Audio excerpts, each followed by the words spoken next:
You take the good, you take the bad.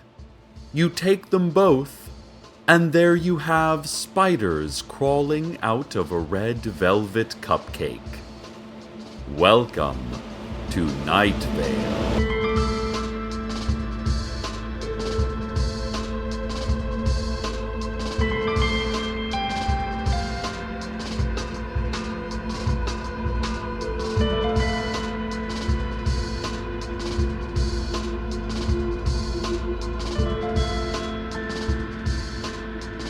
We start today's show with some exciting agricultural news.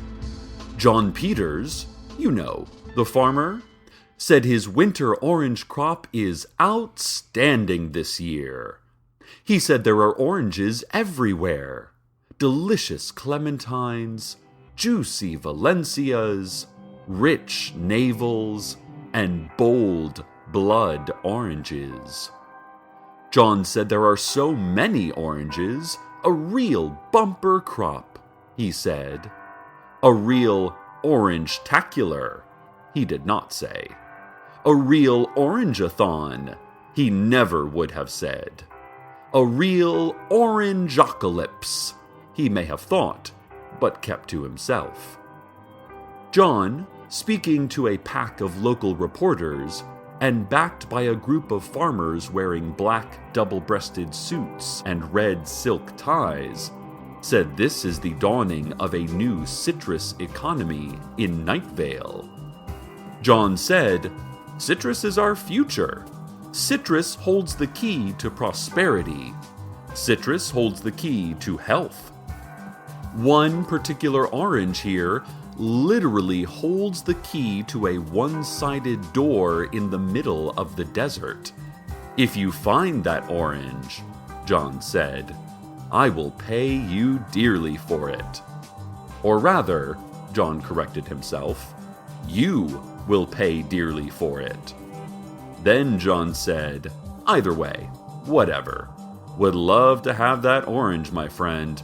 Would love to have that orange.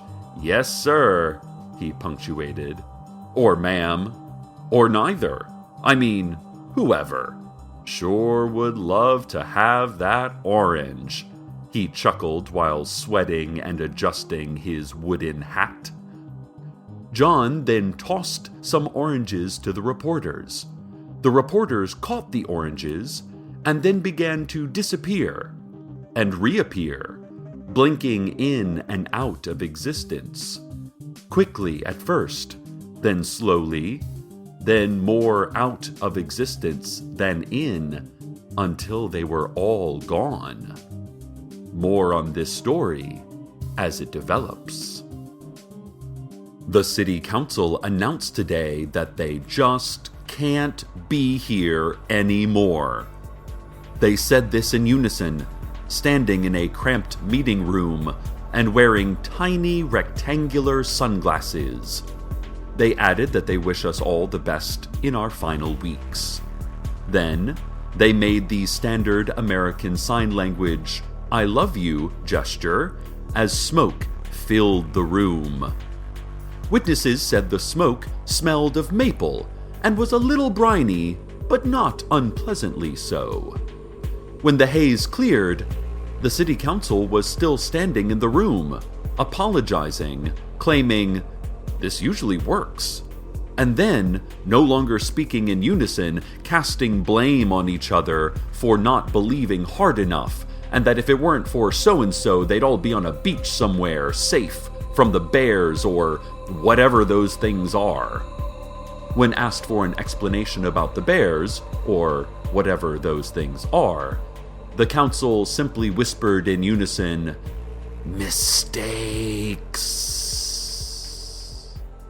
No follow-up questions were asked, as the reporters became physically and emotionally occupied with the dozens of agitated starlings that began pouring from the air conditioning duct. You know, listeners, I've been thinking about John Peters' orange grove. I did a little digging online and found that orange trees are not native to deserts. I also emailed my boyfriend Carlos about this. He's a scientist, which kind of makes me a scientist too. Here's Carlos's email back to me just now. Cecil, I'll do my best to answer your questions, but do know that I don't specialize in botany or dendrology. I am a scientist. I study science, not plants or nature. I did drive out past John's farm a month ago, and there wasn't a single tree, just acres and acres of rocky, cracked, flat ground. There's no way he could have grown anything natural on that land, let alone a bountiful orange grove, especially in just a few weeks. As far as your other question goes, let's stay home tonight. We ate out last night. Plus, there's a new documentary about scatterplot matrices on Netflix I've been wanting to see. Also, The Man Who Shot Liberty Valance is on TBS again. We could rewatch that. I'll make pasta if you can pick up some, etc., etc., etc. Carlos goes on about weekend bowling plans. You know what? You don't need all this. Okay, I think that's all he had about the orange trees. I do hope we watch Liberty Valance, though. I love that film. And now a word from our sponsors. Tired of waiting in line at the post office? Scared of the unexplained blood pouring from the P.O. boxes? Confused by screams that no one else hears? Terrified of leaving your home? Try Stamps.com. With Stamps.com, you can print your own postage and avoid the long lines and predatory birds so common at the post office. You can even have your postal carrier pick up your packages, as long as you are careful to never look the carrier in the eyes, as this is a sign of aggression, and you may scare your postal carrier away. Stamps.com has a special offer for Night Vale Community Radio listeners. Sign up today and receive a bag of magic rocks, $50 worth of self-loathing, and a free scale, so you can arbitrarily assign numbers to material objects. To claim your new member benefits, simply visit Stamps.com and press your forehead against the radio mic in the upper right of your screen until your entire body falls forward into the alternate Stamps.com universe. Stamps.com will tell your family you loved them very much. Stamps.com will tell your family that Stamps.com loves them very much. Come here, family. You are all our family now, Stamps.com will say, stretching their many boneless arms around your terrified family. Come here. We are all loving family. Stamps.com. You live in a dying world. We love you.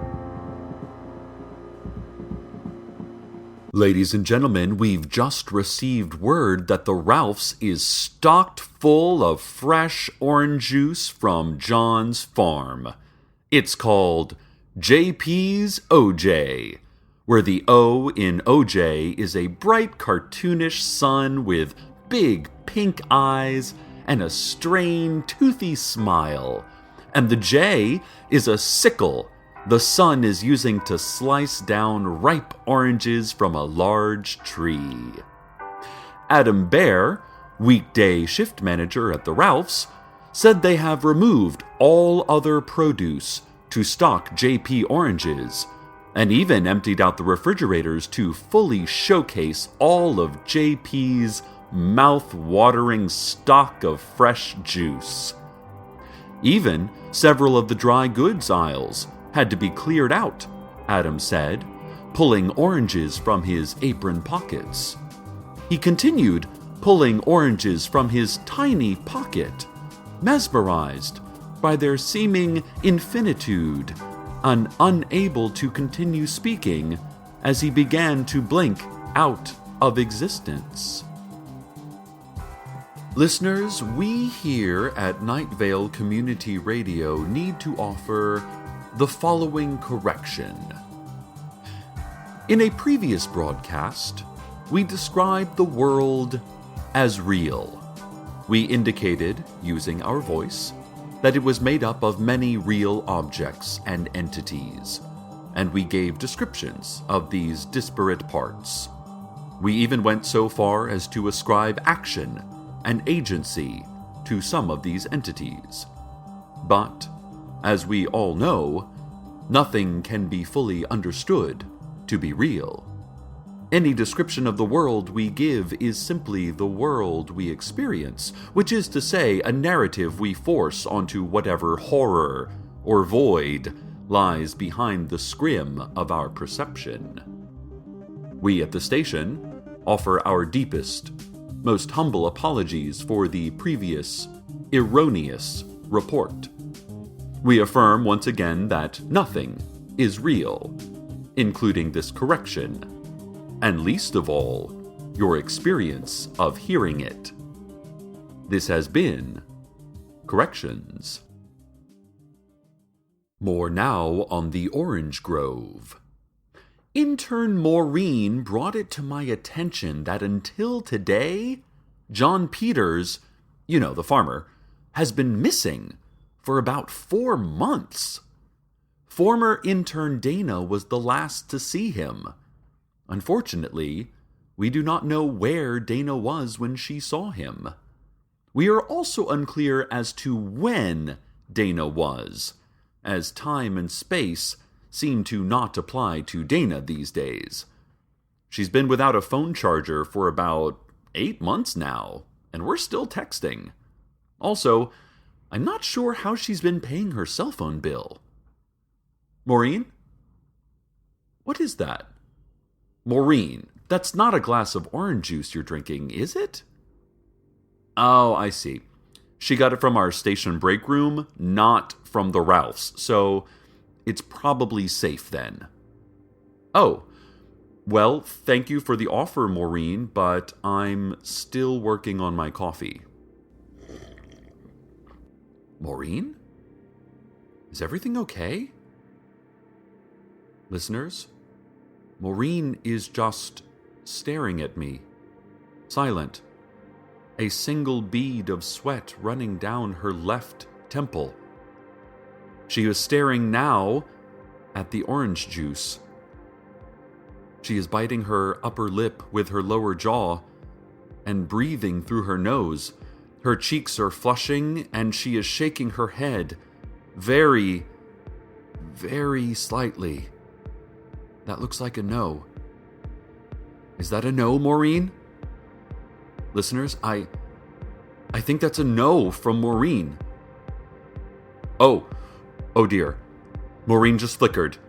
Like she was there, and then she wasn't, and then she was, like when a plane flies in front of the sun and the light leaves for a brief moment as you wonder for just that split second, is this it? Is it over? Only to have the sun return as your brain hears the faint hum of a distant jet and you sigh with relief and disappointment that everything is as it was. A similar thing just happened with Maureen. Listen, Maureen, She is backing out of the studio. She is backing out of the studio. She has dropped the glass. She is flickering. She is flickering. She is gone. Listeners, Maureen is gone. I hear no hum of jets. I see no intern, just an open door and an empty glass and a spreading stain. To the family of intern Maureen. She was a good intern, with a beautiful puppy and a chatty neighbor. She will be missed. Wait, I just got another email from Carlos, marked urgent. He says, Cecil, just talked to my team of scientists who have been investigating the house that doesn't exist. The one in the Desert Creek housing development that looks like it exists, like it's right there when you look at it, and it's between two other identical houses, so it would make more sense for it to be there than not. That one. They still have not gotten up the courage to go inside the house, but they did peek in the window and they saw John Peters. You know, the farmer. They saw John sitting in a chair in an empty room staring at a picture on the wall. They could not see what was in the picture, but John was sitting quietly, staring at it, not moving. They called his name. They tried dialing his phone, but he did not respond. They even knocked on the door. Nothing. Whoever this John Peters is, selling oranges and orange juice, is not the John Peters we know. Also, I take it back. I think we should go out to eat tonight. I tried to go to the store, but they're completely out of pasta, tomatoes, herbs, scissors, fire, everything. Well, now that is... Listeners, someone is pounding on the studio door, despite the brightly lit, on-air, do not disturb sign we always put out. Dear listeners, John Peters just came to visit. I should talk with him. Maybe this is a good time for us to go to the No! Wait! Stop! John! John! No! Listeners. Listeners. What a fretful few moments we just had. John Peters, you know, the imposter. He burst into our studio and tried forcing me to eat an orange. I attempted to reason with him, attempted to talk about our old bowling league and the wood shop class he used to teach. I even asked him about the hilarious times we used to have standing silent and trance-like in front of the ancient chalk spire, predecessor to the current brown stone spire. Our mouths frothing, our minds spinning, our ventricles slowing. But John did not acknowledge any of these fond memories.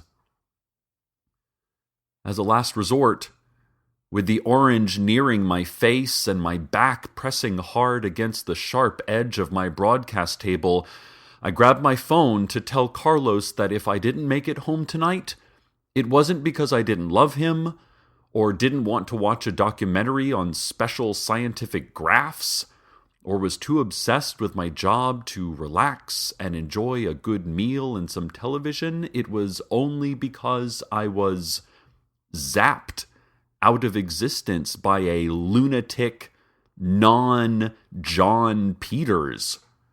And that, in fact, I do love Carlos, and I would want nothing more than to watch a documentary on scientific graphs over some homemade linguine, or to go out to eat again, or whatever.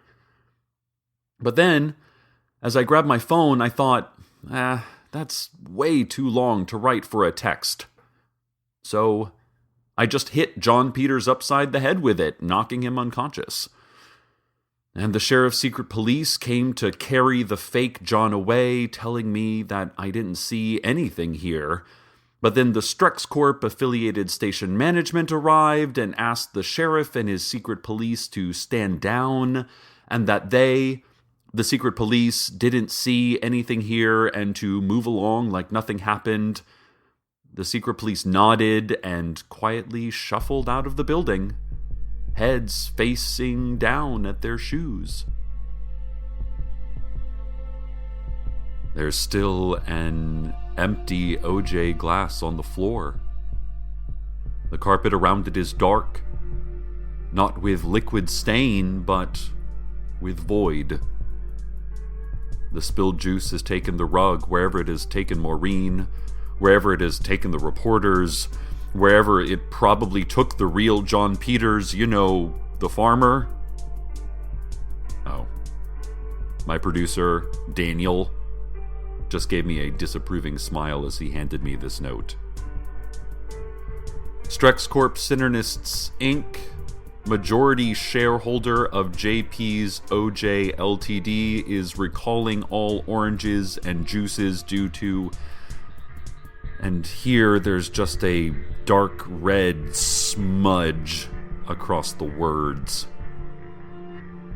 Strex Corp apologizes for any inconveniences, disappearances, lethargy, and or multiplicity you may have experienced.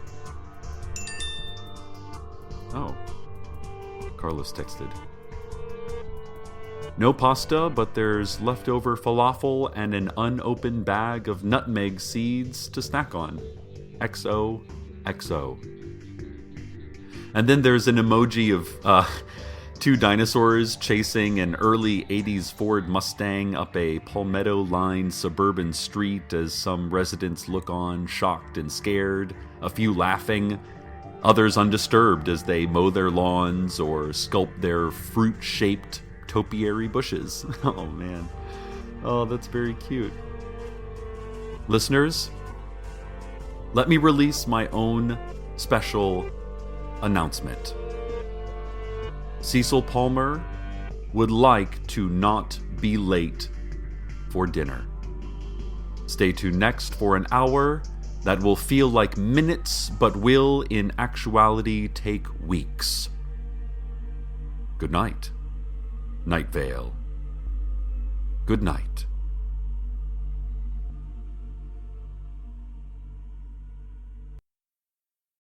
Welcome to Night Vale is a production of Commonplace Books. It is written by Joseph Fink and Jeffrey Craner and produced by Joseph Fink. The voice of Night Vale is Cecil Baldwin. Original music by Disparition. All of it can be found at disparition.info or at disparition.bandcamp.com. This episode's weather was Black, White, and Red by Emerus Cronin. Find out more at soundcloud.com/Emerus-Cronin. Comments, questions, email us at nightvale@commonplacebooks.com or follow us on Twitter at Night Vale Radio. Check out welcometonightvale.com for more information on this show, as well as all sorts of cool Night Vale stuff you can own. And while you're there, consider clicking the donate link. That'd be cool of you. Today's proverb: a journey of 1,000 miles begins with a single command from a satellite-activated mind control chip.